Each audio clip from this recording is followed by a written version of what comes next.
So I move on to Gemini Ascendant. Gemini is the natural third sign of the zodiac. And what we remember is that each sign of the zodiac numerologically relates to the development of consciousness or life in general, whereas Aries deals with that initial impulse of becoming, of knowing that you are something or someone.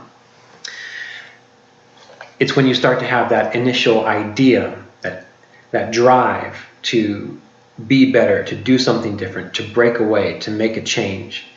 It's often related to that sense of, well, individuality, which is why Aries is the first sign of the zodiac, number one. Once you have one, well, then what occurs? Well, you have to start to take care of things. You have to start to build a foundation to support that individualized sense of self, which is where Taurus comes into play. Taurus is the second sign of the zodiac. We covered this in the previous videos. But Taurus is about accumulating resources, about building a foundation so that the one, or the personality, can now explore its existence.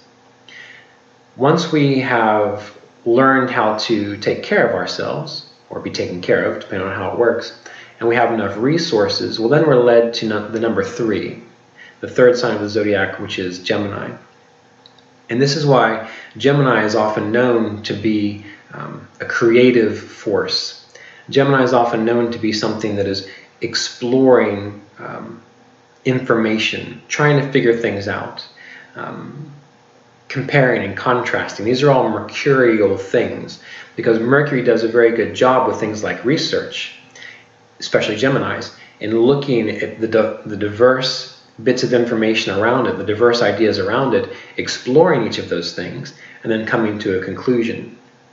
So here we have the person's preferences developing. That's why the third house and the third sign is related to the hands and the arms and the development of things like hobbies, or those things which interest us and interest the mind.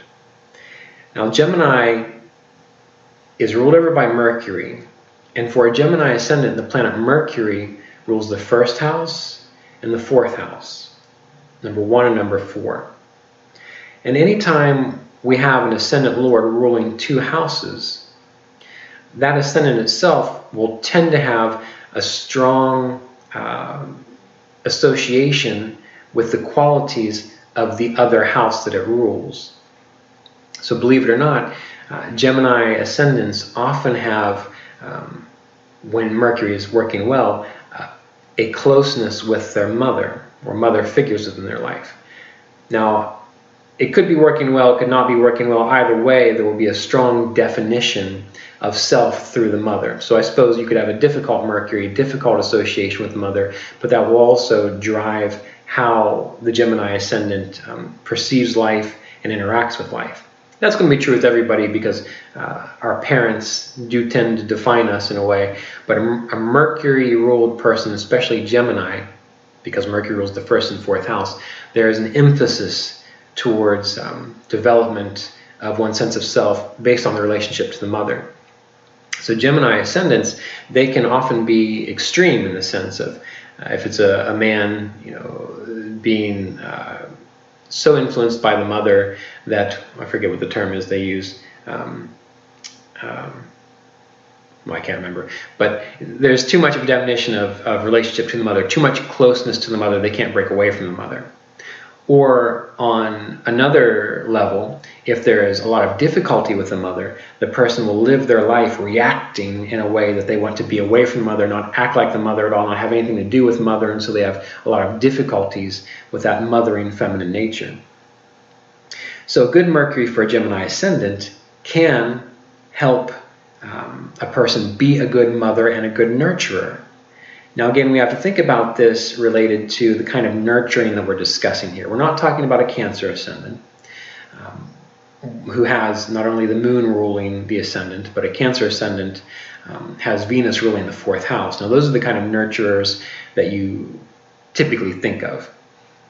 They baby you, they're always anticipating your needs, they bring you luxuries, they soothe you, they comfort you in this regard.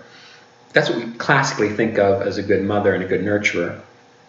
But the way a Gemini Ascendant nurtures is through really understanding what a child or anything else that they're nurturing needs for the utmost success. What are the ingredients that are needed there? So a Gemini Ascendant, when it comes to mothering and nurturing others, it's not going to be Venusian, it's not going to be lunar, generally. It's going to be in the sense of, oh, I see everything that you need, here are all the ingredients, there you go, great. So Mercury manages things. Remember, Mercury is the manager. So Mercury nurtures through helping the person manage the affairs and situations of their life very well. Now, the fourth house is often related to our psychological nature, our emotional nature. And in a sense, there is a variable of the mind related to that too. So that's why Gemini Ascendants typically have very sensitive and keen minds, very sensitive and keen powers of perception, because not only are they thinking about things in a mercurial fashion, in a third house fashion, or a third sign fashion. Remember, Gemini is number 3.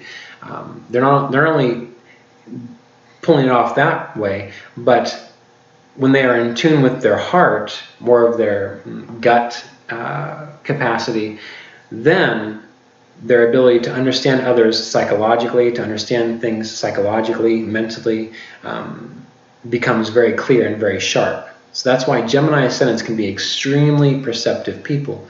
It's also why they can also be some of the craziest people.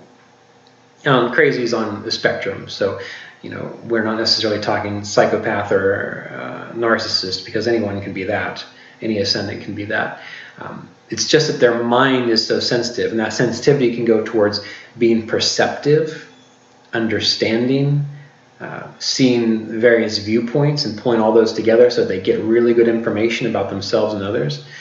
But if that sense of self, Mercury, and the fourth house lord, Mercury for a Gemini Ascendant, is afflicted, well, then everything becomes skewed. And you'll know people who are like that, where they only see the world through a particular lens. So with a Gemini Ascendant, that Mercury is so important because it reveals either how perceptive or sharp that lens is, or it can show how smudged it is or how skewed it is. So that's why there's oftentimes extremes in how a Mercury individual expresses themselves in life. So anything that affects the person's mind and their Mercury will tend to affect the entire life of the Gemini Ascendant, which is why something like yoga and meditation and detachment are key for a Gemini Ascendant, because it will allow them to see the use of their intellect, the use of their mind clearly, and it will also hopefully allow them to see when that's getting skewed, or when there's flaws or mistaken perceptions within that. So we have to keep in mind for a Gemini Ascendant, some type of meditation that engages detachment from the mind to see the mind, how it functions, is usually pretty necessary to keep them healthy. Similarly, for a Gemini Ascendant, because of this Mercury, avoiding things like too much stimulation, mental stimulation, too much media exposure, stimulating oneself through too much conversation, anything that gets the senses overwhelmed, that can burn out a Gemini Ascendant pretty quickly. So that doesn't mean that a Gemini Ascendant can't enjoy things like going to a rave, or watching TV, or having an intense conversation with someone. It just tends to mean that they have to really balance out how much time they spend resting in the senses, turning within, keeping things nice and clear, versus getting overly stimulated by these things. So Gemini Ascendant, because of their Mercury, often needs to minimize or manage their media exposure more so than other ascendants. Now, we've been looking at the planets from the ascendant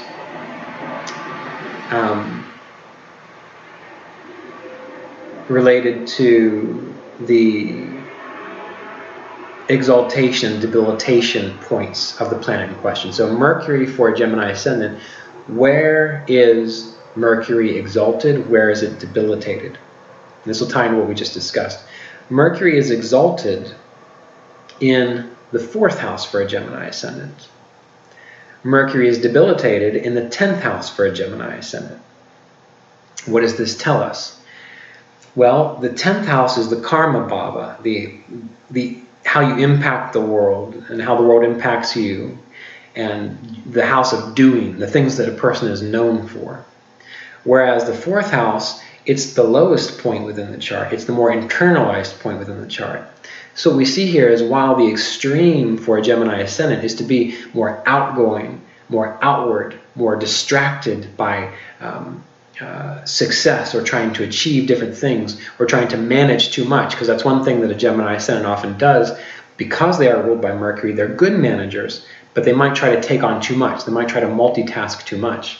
And so this is reflected by having the Lord and that planet Mercury debilitated in the 10th house. Mercuries are very good for a short period of time of doing a lot of things. But where they excel is when they're able to zero in on those specific projects in life that are most important to them, that they're able to focus on, and then pull back and rest, and then focus on again. That's a proper use of Mercury, theoretically, in the 10th house for a Gemini Ascendant. But the problem a Gemini will have is when they try to do too much, when they're too scattered, when they just can't settle down. That's a debilitated, scattered, fragmented, fractured Mercury in the 10th house, which is where Mercury is debilitated for a Gemini Ascendant.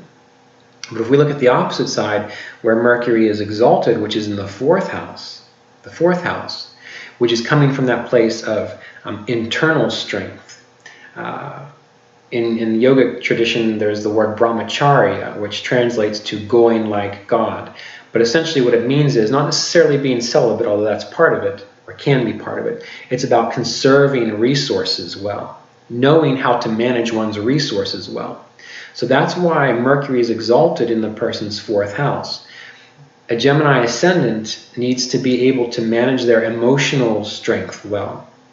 Know when it's appropriate to give, and when it's appropriate to take, and when it's appropriate to rest. They need to manage their outgoing energy. When is it appropriate to do something, but when is it appropriate to turn within and simply rest the mind? So we find for a Gemini Ascendant that the key to their health and their well-being and their happiness and their success is walking that razor edge, finding that balance between conserving their energy, their interests, their life force, their internal direction, and projecting it into accomplishing goals. That's why for a Gemini Ascendant, often, if you're familiar with Ayurveda, they will often have Vata tendencies, and they will need to balance Vata. One thing that you can do if you want to reference that, I'm sure anyone who's watching this channel probably already has numerous resources in this regard. So you can look up how to manage Vata in your own library or talk to an Ayurvedic practitioner. But in the book, Kriya Yoga, Continuing the Lineage of Enlightenment, there's a specific section on the mind and how to manage the mind well Ayurvedically. And there's also a specific section on meditative practices that are good to balance Vata. Let's see, I've got it here.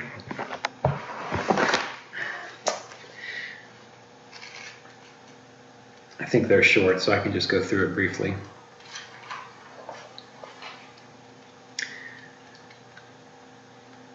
But anyway, the main point being that for a Gemini Ascendant, the idea of managing one's mental and emotional energies, the idea of meditating such that there is balance within the mind, these are the things that help a Gemini Ascendant function well.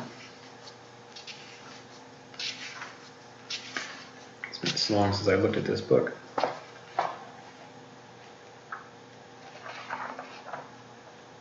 It's in the back of the book. So if you do have Kriya Yoga, Continuing the Lineage of Enlightenment, and you look at the back of the book, in the appendix, at the very end, there's a list of Pitta-reducing impressions, Vata-reducing impressions, and And so, for example, for Vata, listening to calm music, sitting or walking peacefully in nature by a river. On the spiritual level, prayers for peace and protection, developing discrimination and insight, meditation on the innate fearlessness of our true nature. These are the things that help to balance a Gemini Ascendant.